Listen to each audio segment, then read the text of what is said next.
नमस्कार, मी स्वातीज किचनमध्ये आपल्या सर्वांचं खूप खूप मनापासून स्वागत. तर आज आपण आपल्या किचनमध्ये आमरस पुरीची रेसिपी पाहणार आहोत. तर अतिशय सोप्या पद्धतीने आमरसाची रेसिपी मी तुमच्यासोबत शेअर करते आहे आणि त्यासोबतच काही छोट्या छोट्या टिप्स देखील मी तुम्हाला आज सांगणार आहे. त्या नक्की तशा फॉलो करा, म्हणजे आमरस नक्कीच काळा पडणार नाही. तर चला मग रेसिपीला सुरुवात करूयात. पण त्याआधी चॅनलवर आपण नवीन असाल आणि अजूनपर्यंत सबस्क्राईब केलं नसेल तर प्लीज गाईज सबस्क्राईब करायला विसरू नका. चला सुरुवात करूयात. तर या ठिकाणी मी देवगडचा हापूस आंबा घेतलेला आहे. अतिशय गोड आंबा आहे, वासावरूनच लगेच आपल्याला आंबा समजतो. तर आता आमरस करण्यापूर्वी 1 तास आधीच मी पाण्यामध्ये भिजत घातले होते हे आंबे. त्यामुळे जो काही चीक किंवा लागलेली डस्ट असते ती सगळी पाण्यामध्ये स्वच्छ धुवून निघते. तर आता आंबे स्वच्छ पाण्याने धुतल्यानंतर याची पिलरनेच मी याची साल काढून घेते आहे. तुम्ही सुरीने देखील काढू शकता, पण पिलरने अगदी सहज सोप्या पद्धतीने ही सहज निघते, त्यामुळे मी पिलरनेच काढून घेते आहे. तर अशा पद्धतीनेच मी वरचा देठाकडचा भाग आणि साली या पिलरने काढून घेते आहे. तर आज आपण अतिशय सोप्या पद्धतीने मिक्सरमध्ये हा आमरस करणार आहोत. तर याचा सगळा गर आपण आंब्यांचा काढून घ्यायचा आहे आणि याच्या आतली कोय जी आहे ना ती सुद्धा आपण व्यवस्थित असा त्याचा गर काढून साली आणि कोय या बाजूला काढून घ्यायच्यात. तर सगळ्या आंब्यांच्या अशा मस्त मी गर काढून घेते आहे. जरी आपण आज मिक्सरमध्ये हा आमरस करणार असला तरी आज आपण अजिबात दूध घालायचं नाही आहे. हा आमरस करताना जमेल तेवढं आपण हा पाण्यामध्ये शक्यतो आमरस करायचा आहे आणि अजिबातच हा फेसाळलेला होत नाही आणि अजिबात काळा पडत नाही. तर अशा पद्धतीने नक्की तुम्ही हा ट्राय करून पहा. तर पाहू शकताय याचा गर सगळा मी काढून घेतला आहे आणि कोय आणि साली एका बाऊलमध्ये घालून घेतलेले आहेत आणि करण्यापूर्वी मी स्वच्छ हात क्लीन करून घेतलेले आहेत. आता आपण थोडंसं पाणी, जवळपास मी अर्धा ग्लास पाणी घालून घेतलेलं आहे आणि या कोय आणि सालीचा देखील गर सगळा आपण हाताने काढून घेणार आहोत. तर पाहू शकता अगदी घट्ट सर याचा जो गर आहे तो सगळा निघत आहे. तर अशाच प्रकारे आपण कोय आणि सालीचा सगळा गर काढून घेणार आहोत. तर आपण पाणी टाकूनच हा व्यवस्थित गर काढून घ्यायचा आहे.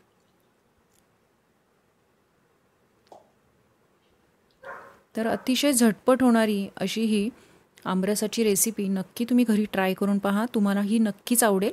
तर पाहू शकताय आता सगळ्या सालीचा गर काढून घेतलेला आहे. आता साली सगळ्या आपण हाताने पिळून घेऊयात. तर मस्त घट्टसर असा दाटसर याचा रस पडलेला आहे. आता मिक्सरमध्ये हा आपण घालून घेऊयात.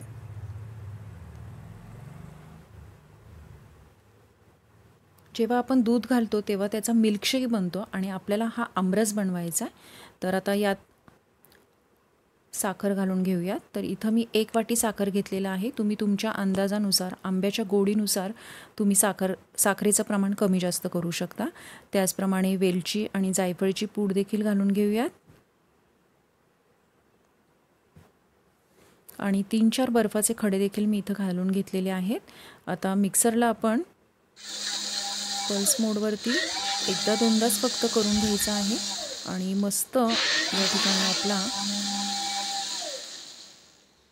दाटसर गंधासारखा आमरस तयार होणार आहे. तर पाहू शकताय अगदी दाटसर घट्ट असा मस्त या ठिकाणी आमरस झालेला आहे. हा आमरस तुम्ही आत्ता देखील खाण्यासाठी तयार आहे. यामध्ये जरी गुठळ्या असतील तरी त्या खाताना खूप छान लागतात. मला तरी गुठळ्या असलेलाच आमरस शक्यतो आवडतो खायला, पण बऱ्याच जणांना आवडत नाही गुठळ्या आलेल्या, त्यामुळे गाळणीने देखील आपण त्या गाळून घेऊ शकतो. तर आपण स्टेनरने मस्तपैकी हा गाळून घेऊयात. मिक्सरमध्ये थोडंसं गर बाकी होता तर त्यात थोडंसं पाणी घालून तो देखील आपण यामध्येच काढून घेतलेला आहे. आता स्टेनरमध्ये आपण हा छान गाळून घेऊयात.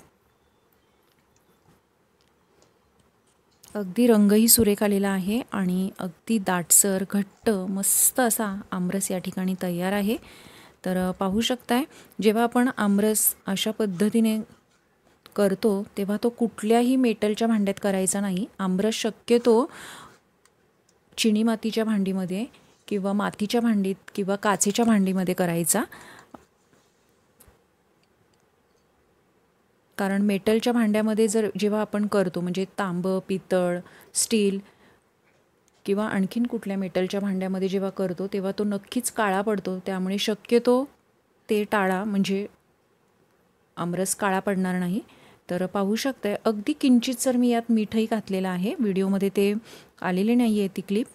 तर या ठिकाणी आपला मस्त आमरस या ठिकाणी तयार आहे. तर आमरसाबरोबर नक्कीच पोळी किंवा पुरी खायला नक्कीच सर्वांना आवडते. तर आज आपण पुरी करून पाहूयात. तर पुरीसाठीचं पीठ मी मळून ठेवलं होतं. आता याच्या आपण पुऱ्या लाटून घेऊयात आणि मस्त या ठिकाणी आज आपण आमरस पुरीचा असा मेनू करणार आहोत. तुम्ही देखील या अक्षय तृतीयाला नक्की आमरस पुरी करून पहा. या पद्धतीने आमरस करून पहा, नक्कीच तुम्हाला आवडेल. आणि खरंच आजची रेसिपी जर तुम्हाला आवडली असेल तर लाईक, शेअर आणि सबस्क्राईब करायला मात्र विसरू नका. त्याचप्रमाणे तुम्ही माझे व्हिडिओज कुठल्या सिटीतून, कुठल्या गावातून पाहता ते देखील मला कमेंटमध्ये नक्की कळवत राहा.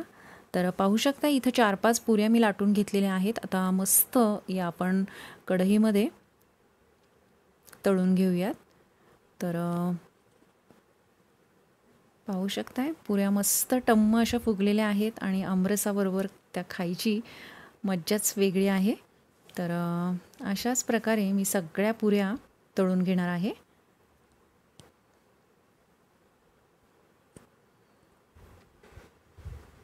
तर आज वेळात वेळ काढून आपण सर्वांनी माझी रेसिपी पाहिल्याबद्दल खरंच आपल्या सर्वांनाच खूप खूप धन्यवाद.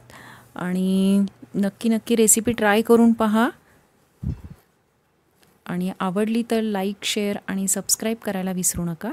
तर पाहू शकताय मस्त टम्म अशा आपल्या पुऱ्या देखील या ठिकाणी झालेल्या आहेत आणि या ठिकाणी आमरस पुरी आपली तयार आहे.